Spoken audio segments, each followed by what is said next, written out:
All right, this is Mouse Nerd Report here at Comikaze 2014, and we're here with two of the four comic book men. We got Michael here, and we got Ming. How you guys doing? Very well, thank you. How are you on this third day of Comikaze? I know, right? It's doing awesome. How about you, Ming? I'm doing great. Also, technically, there are 5 comic book men. We always count Kevin. Fair. Oh, you always know what? count Kevin. Sometime. It's good. It's great. Dude, I love your show. Your show's great. I mean, it's you guys talking around the table, you know, and then like you guys are on the shop and stuff, and that's really, really cool. What's going on? How's everything going with the fans and everything? You get good reception? We love our fans. We've gotten so much love here at Comikaze. This is just a really fun time to be had. Ming and I did this last year. Regina Carpinelli. Regina Carpinelli. Loved Regina. She invited us back again this year. We brought Rob Bruce and Brian Johnson with us. Mm-hmm. Brian's otherwise unavailable right now, but I'm telling you, he's the guy with the beard and exactly, the long hair. Beard guy. But I'm telling you, our fans are the best fans. Yeah, I've seen my favorite part is when little kids come up, and I never really thought kids would watch the show for whatever reason. I thought it was more for like 20 middle-aged geeks, like geeks, like older geeks, and maybe stoners and stuff like that. I never thought kids would be into it, but they are, and it's pretty cool.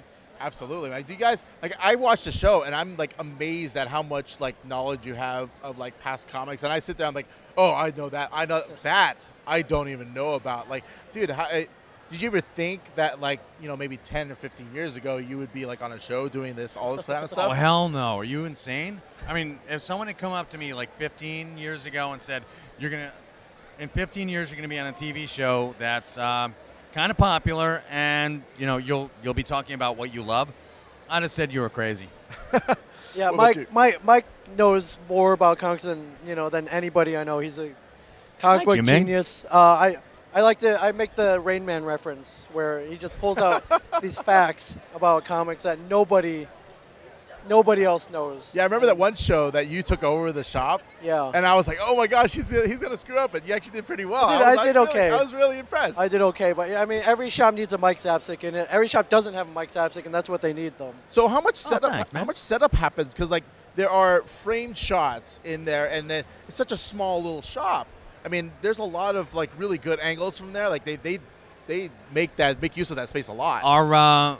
Our camera crew is the best in the business. Huge shout out to our guys. Jeremy Schneider is our director of photography, and he is amazing. He gets some of the best camera angles I've ever seen. And Brian Nichelle, our showrunner, and Eric Duncan, they know exactly what they want out of any given shot. So I mean, all the credit goes to them. It has nothing to do with us. Yeah, there's not really a huge amount of setup. I mean, they just kind of go in and know what they're doing. So all that credit goes to the crew for sure. Oh yeah. So like during the show, was there anything that was like that you never did before the show started that came in that because of the show?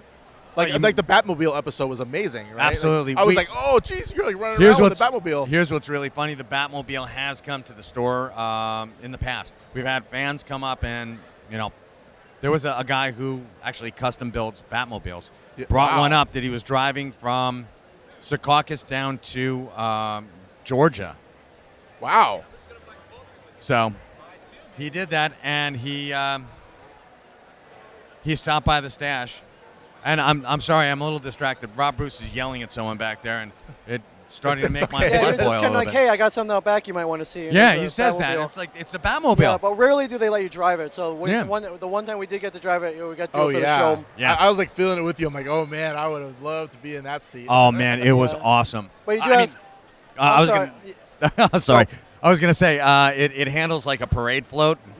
You can get it up to oh my god, you can only get it up to like 30 or 40 miles an hour. And it turns like a brick. That's a cruising speed right there. Yeah, true. Yeah, but you asked, are there things we didn't get to do that we get to do for the show? It's pretty much every episode. From, get to drive the Batmobile, get to visit a Batcave.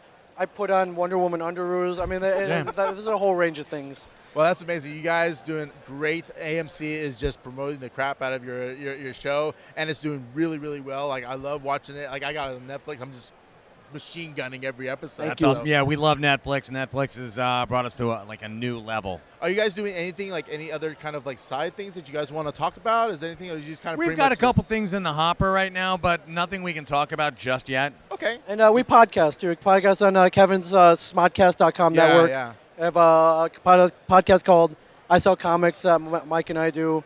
We have a morning show that we do as well. So. Yeah, nice. Friday's morning show. Where would that be? On Smodcast? On Smodcast. Yep, Smodcast.com and iTunes. Excellent, excellent. Now, dude, I'm like really excited to meet you guys. You guys have been great, awesome conversation here. And, man, these are the guys, man. It's Mike and Ming right here. Thank you very much. This is Mouse, and we are out of here.